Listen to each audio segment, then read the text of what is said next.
Tout est bien, mis à part les logements, peut-être qu'ils sont un peu à revoir. C'est des vieux logements, ils ont été faits depuis très longtemps, donc ils auraient besoin d'être rénovés. Isolation, tout ce qui est un petit peu... Il y a beaucoup de câbles, c'est très bâclé en fait, le travail de manière générale. Mon appartement, il est dans un très mauvais état. Moi, j'ai même des trous dans mes armoires. Il y a de moisis partout. L'hiver, j'ai froid. J'habite au rez-de-chaussée, c'est froid parce que les caves en dessous. Humidité partout. Sur les murs, il y a des taches noires. Ça, je ne peux même plus revoir. Le chauffage, il tourne à fond et puis la température monte pas. Les murs sont humides, les murs sont humides. froids. Les murs, les fenêtres, les doubles vitrages. L'air passe. On a des chaudières à gaz. Si on laisse le gaz 24/24, ça va faire des factures. Tous les murs tombent, ils tombent en ruine. Les murs, ils sont humidifiés.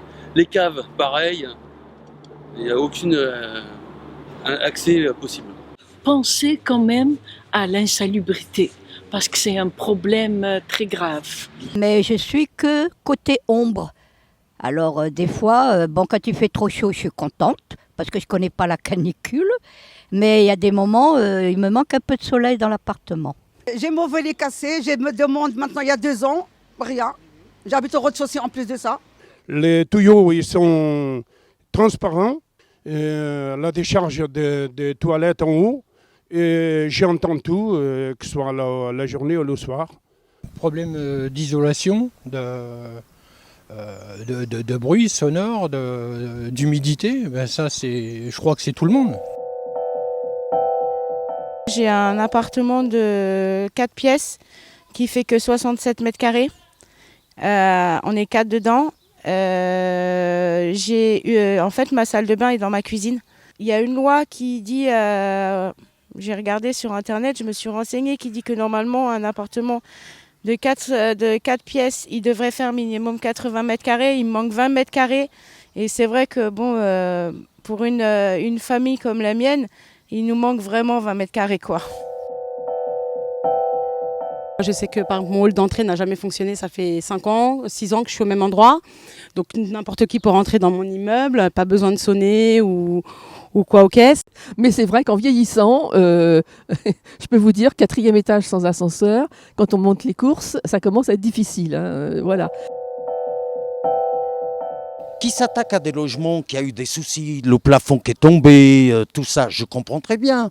Ces familles-là, ils sont dans une situation difficile. Soit déjà, tu vas devenir horloger avec la même superficie. On ne sait pas si c'est vrai, on n'en sait rien. Voilà. Il n'y a pratiquement pas d'appartement. On est 300 concernés. Il n'y a pratiquement aucun appartement à nous proposer.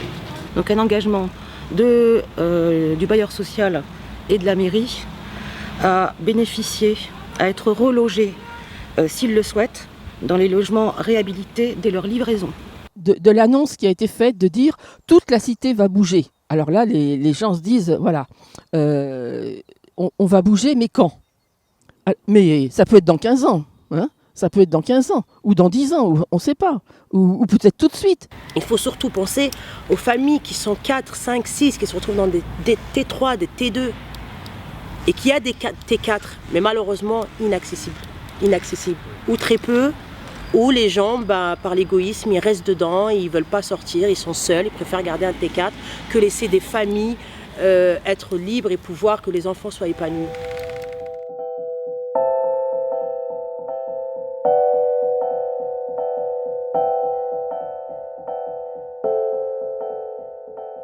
Quand on m'a dit que j'allais habiter la cité jardin, j'ai pas aimé du tout. Voilà, je me suis dit, zut alors, où est-ce qu'on m'a balancé ? Et puis en fait, quand je découvre chaque fois des nouveaux espaces verts, et j'ai été agréablement surprise. Ce qui serait bien, c'est qu'on garde les jardins, la cité jardin. Tous les petits jardins, les petits squares, parce que c'est très agréable. Il y en a certains dans lesquels on pourrait mettre un peu d'eau, par exemple comme celui de Henri Sellier. En faire d'autres, je pense qu'on peut amener la convivialité. Et penser à nos ados surtout. Surtout les ados, hein, parce qu'ils s'éparpillent un peu partout et pas souvent pour faire du bien. Il faut les occuper, ces ados. Il faut leur trouver des terrains de jeu, une piscine. Il n'y a pas de piscine. La médiathèque, elle est superbe. Elle est super, la médiathèque. J'y suis allée avec ma fille, mais elle est au centre. Elle est à 2 km d'ici. Si on n'a pas de voiture, les gens qui n'ont pas de voiture, ils ne peuvent pas y aller. Il manque plus d'espace pour les enfants. Voilà, beaucoup plus d'espace pour les enfants. Il faudrait des balançoires, des toboggans, des vrais parcs, pas des parcs, parce que les parcs sont très sales ici dans la Butte Rouge. Quand on va le square, les enfants qui jouent, on voit les trottoirs, la pierre qui se dégrade. C'est des choses qu'il faut refaire. Moi, je suis habituée là depuis des années. Et puis, j'ai pas envie de changer. Je ne me retrouve pas dans ce que j'étais avant, qu'on se retrouvait tous ensemble, les familles, les enfants, on pouvait sortir le soir, les clés restaient sur les portes. Moi j'ai connu la demi-lune, j'ai connu tous ces petits commerces où il y avait tout, de la charcuterie, la boucherie, la crèmerie, les légumes, enfin il y avait tout. Il y avait des bistrots, tout ça, on pouvait chercher du tabac, c'était quelque chose de bien. On passait prendre un café, tout ça. Maintenant, quand on sort vers l'Orex, il n'y a rien. La Butte Rouge, il n'y a plus rien. Quand vous allez acheter une baguette, vous êtes obligé de marcher 10 minutes. Quand vous voulez faire vos courses, si vous n'avez pas de voiture, vous êtes mère de famille, vous êtes obligé de prendre la voiture, ou sinon vous vous trimballez avec des chariots et vous êtes obligé d'aller à Lidl qui est au bout de la ville. Un fumeur, si on prend un fumeur, le tabac, c'est un quart d'heure à pied en hauteur, un quart d'heure à pied en descendant. On n'a même pas de tabac au centre-ville, de chez nous à Cité-Jardin. Il y a eu des magasins quand je suis arrivée ici au début, mais là ça a fait une descente, même pas un libraire, rien. Même pas un bureau de tabac, rien. Moi, j'attends déjà que ça commence, parce que tout Châtenay va être concerné. Il ne faut pas être contre, parce que c'est pour notre intérêt. C'est pour être bien, et pour être mieux isolé, ne plus avoir d'humidité chez nous. C'est vrai que ça va nous bousculer, ça va nous gêner et tout, mais sincèrement, après, qu'est-ce qu'on va être content. Est-ce qu'on va conserver comme à certains endroits? Ici, c'est un rez-de-chaussée plus 2. Il y a des endroits, c'est un rez-de-chaussée plus 1, plus 3. Est-ce qu'on pourrait envisager de ne pas faire à nouveau, même si c'est avec des terrasses et des terrasses, des balcons et autres, de faire des immeubles de différentes hauteurs pour ne pas faire une nouvelle cité dortoir. Voilà, une nouvelle cité dortoir qui n'est pas faite avec des cubes, mais avec d'autres choses. Ce qui peut être prévu, c'est qu'on harmonise avec toute l'avenue, mais il ne faut pas oublier qu'il ne faut pas que ça devienne un couloir. Voilà.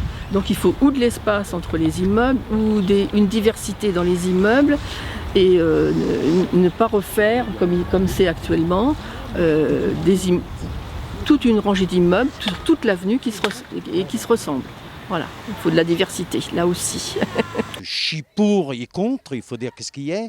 Certes, il y a des logements qui ont besoin d'être rénovés. C'est vrai, certes, avec l'humidité, il faut démolir tout ça, mais il faudra penser aux personnes âgées qui sont habituées à leurs 3 petites pièces qui se trouvent toutes seules, qu'ils vont être obligés de déménager et on promet qu'ils viendront sur Châtenay. Moi, j'ai un doute. J'aimais bien ma Cité-Jardin, mais bon, qu'est-ce qui nous attend? On verra. Ne pas trop trouver, moi j'ai pas envie d'avoir une vue sur le tramway, franchement ça m'intéresse pas, déjà je vois un peu des bus. Une grande ouverture comme c'était prévu, puisque la rue, une partie de la rue normalement doit partir aussi, c'est-à-dire qu'on va avoir des voitures qui vont venir vite de l'avenue, qui vont rentrer directement dans la cité. On pense au circuit moto dont on bénéficie déjà et qu'on n'a pas tellement envie de voir s'étendre. Il y a plein de petits chemins, on peut avoir accès à l'avenue Division Leclerc. Je trouve ça super mignon, très, très joli, et je veux que ça reste tel quel. Simplement d'avoir une ouverture.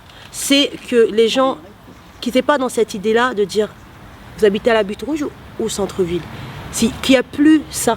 Ouais. Il y a plus exactement cette discrimination qui fait que limite il y a certaines personnes, c'est plus comment répondre, mais en fait arrêtez, Cité-Jardin, on a un endroit magnifique, venez la découvrir et arrêtez d'avoir des préjugés. Le premier point qui est positif, c'est pouvoir avoir l'accès à la propriété. Pour moi, c'est super important. C'est très bien parce qu'au moins, certaines personnes, dont mes enfants qui sont encore ici, puissent avoir cet accès parce que de Paris, ma fille, elle est revenue ici quand elle a eu son fils. Et le fait qu'il y ait ce projet, je trouve ça formidable. Ce qui inquiète les gens aussi, c'est de dire, de faire des logements en accession à la propriété, des HLM, des ILN, comment est-ce que ça va s'imbriquer? Est-ce que, comme les logements qui ont été construits là en accession à la propriété, est-ce que les gens ils vont derrière les barreaux? Et la question aussi que j'ai eue, c'est est-ce qu'il y aura des logements vendus dans les immeubles? Est-ce qu'il y aura donc une mixité avec des propriétaires et locataires?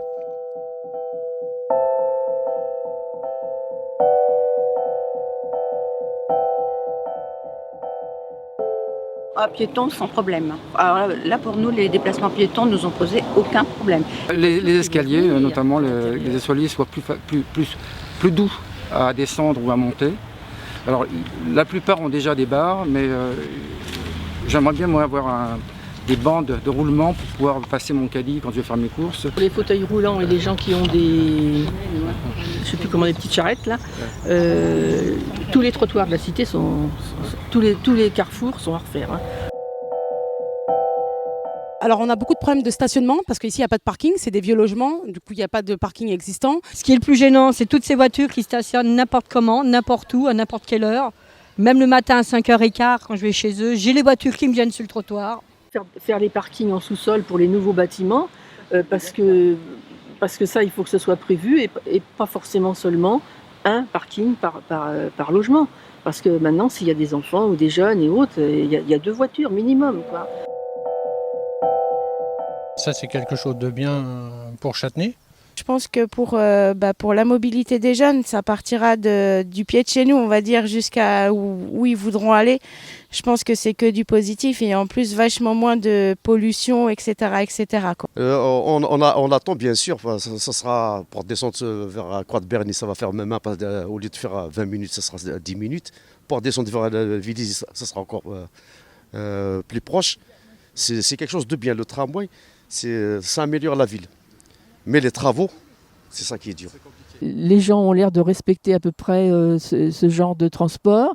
Il n'y a pas de graffiti partout, il n'y a pratiquement pas de papier par terre.